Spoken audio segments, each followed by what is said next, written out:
এরকম অনুষ্ঠানে প্রায় যাই না বললেই চলে। থ্যাংক ইউ ম্যাডাম আসার জন্য। But then since it was such a topic and I was told that the students will be here, that is the reason I am here. এখানে আজকে মেন পপুলেশন আমি অনেকটা বেশি দেখতে পাচ্ছি, and that was one of my questions which I asked Chitranga the madam as to whether men will be there or not, because I knew that it cannot be done with women alone.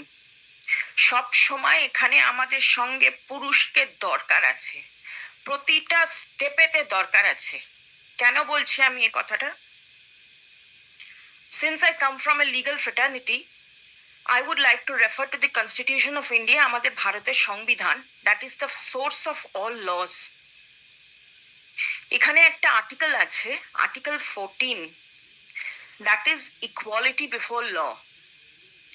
সেখানে কিন্তু জেন্ডারের কোনো differentiation নেই। Everybody has got the equal protection of law. Then comes article 15, যেখানে বলছে it prohibits discrimination based on sex and it makes special provision for women and children. আমরা অনেক সময় এই যে বাসে যাই বা ট্রেনে যাই, সেখানে কি হয়, লেডিস কম্পার্টমেন্ট থাকে, লেডিস সিট থাকে। সেখানে অনেক সময় অনেকেই বিদ্রুপ করে বলে হ্যান্ডিক্যাপ সিট আছে, মহিলারা উঠেছে, ওনাদেরকে স্পেশাল জায়গা দিতে হবে। It is not so. This is the right of women. মহিলাদের এটা পাওয়ার যোগ্যতা আছে, আমাদের সংবিধান এই যোগ্যতাটা আমাদেরকে দিয়েছে। So it is very rightfully done by the government or whoever is doing it. মহিলাদেরকে জন্য স্পেশাল laws করা উচিত, and there are laws for it. Now I start from home.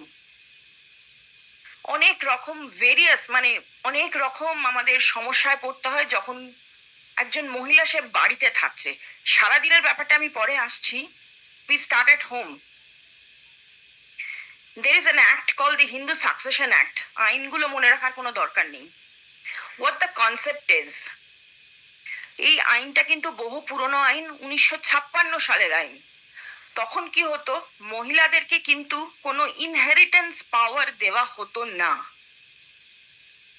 This has been changed. In 2005, there has been an amendment and it grants the daughters equal rights in the ancestral property, and this is by breaking down the century-old discrimination in the inheritance laws.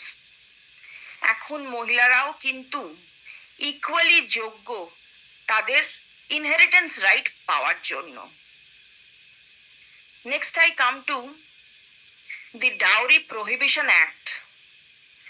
যখন কোনো মহিলার বিবাহ হচ্ছে, তখন কি হচ্ছে, একটা যৌতুক হিসেবে একটা লামসাম অ্যামাউন্ট অথবা কোনো ভেরি ভ্যালুয়েবল গিফটস, সোনা, motorcycle, cars and what not চাওয়া হচ্ছে। This is illegal and this is punishable. যদি কেউ কমপ্লেন করে এবং সেটা যদি প্রমাণ করতে পারে, তাহলে কিন্তু এটা একটা পানিশমেন্ট হতে পারে।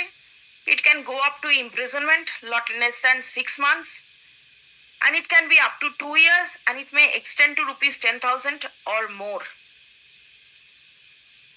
এর পরের একটা আইনের কথা বলছি, সেটা হচ্ছে protection of women from domestic violence.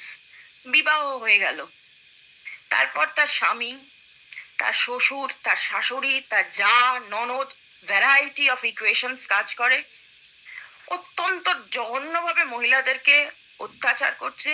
এবং দেখা যাচ্ছে মহিলারা বেশি করে মহিলাদের অত্যাচার করছে, যত না হাজবেন্ড করছে তার চেয়ে বেশি শাশুড়ি করছে।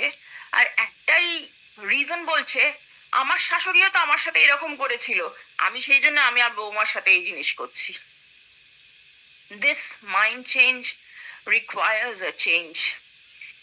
এই রকম মানসিকতা নিয়ে কিন্তু চলা যাবে না, চলা যেতে পারে না। সেই জন্যে অনেক আইন মহিলাদের পক্ষে আছে, সেগুলোর ব্যবহার করতে হবে। 498A আইপিসি, অনেক পুরুষরাই হয়তো এই সেকশনটা শুনলেই ভয় পেয়ে যাবে, কি আছে জানে না। কিন্তু সেকশন শুনলেই ভয় পেয়ে যাবে। It is cruelty by the husband or the relative of the husband. যখন স্বামীর দিক থেকে কিংবা শ্বশুরবাড়ির দিক থেকে কোনো রকম অত্যাচার হয়, তখন মহিলারা নিশ্চয়ই এই আইনের ব্যবহার করে তাদের নিজেদের বাঁচিয়ে রাখতে পারবে, তাদের নিজেদেরকে সক্ষম করতে পারবে।